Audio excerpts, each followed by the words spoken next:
আপনারা সবাই দেখতে পাচ্ছেন এখানে কেমন করে আবার এখানে রান্নাবাড়ি করতেছে।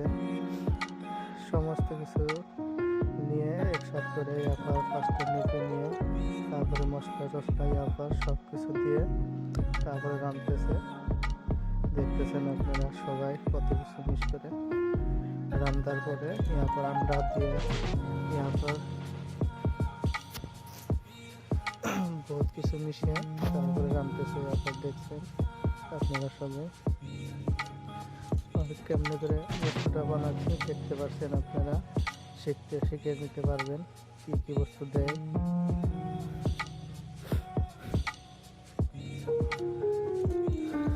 রান্নার নতুন নতুন মডেল শিখতে পারবেন আপনারা সবাই। যদি ভিডিও ভালো লাগে তাহলে সাবস্ক্রাইব করে দিন। আবার নতুন করে আরো একটা আমাদের দেখতে পাচ্ছেন চাউল দিয়ে কেমনে ভিজিয়ে কেমনে করে এখানে রাঁধতে পেস্ট করে নিতে। আগে নতুন নতুন টিপস দেখতে পারবেন আপনারা। এখানে গাখীর নিয়ে মিঠাই নিয়ে আবার দেখতে পাচ্ছেন আপনারা আমাকে বাসায় ভাব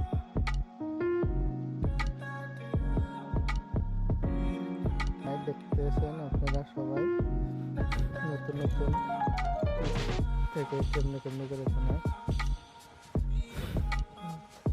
দেখতে পাচ্ছেন। এখানে একটা ভিজানো পিঠা বানালো।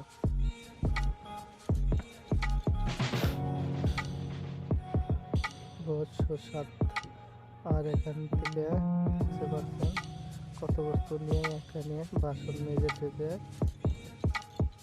মাছ কেমনে রাঁধবে দেখতে পাচ্ছেন আপনারা।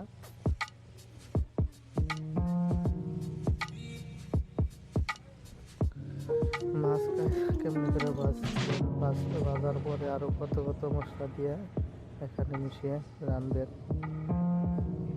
আপনারা সবাই দেখতে পাচ্ছেন নতুন সবজি বানাবে এখানে। ঠিক আছে বন্ধুরা, সবজিগুলো ধুয়ে দিয়ে আর এবার ধনিয়া পাতাও দিয়ে এখানে পেস্ট বানিয়ে এখানে দেখতে পাচ্ছেন। আগে পাকিয়ে নিয়ে তারপরে মাছ ভাজিটি দিয়ে দিবি। এখানে বহুত সুন্দরভাবে দিয়ে দিচ্ছে। কিতনা সুস্বাদু খানা বানাইলো।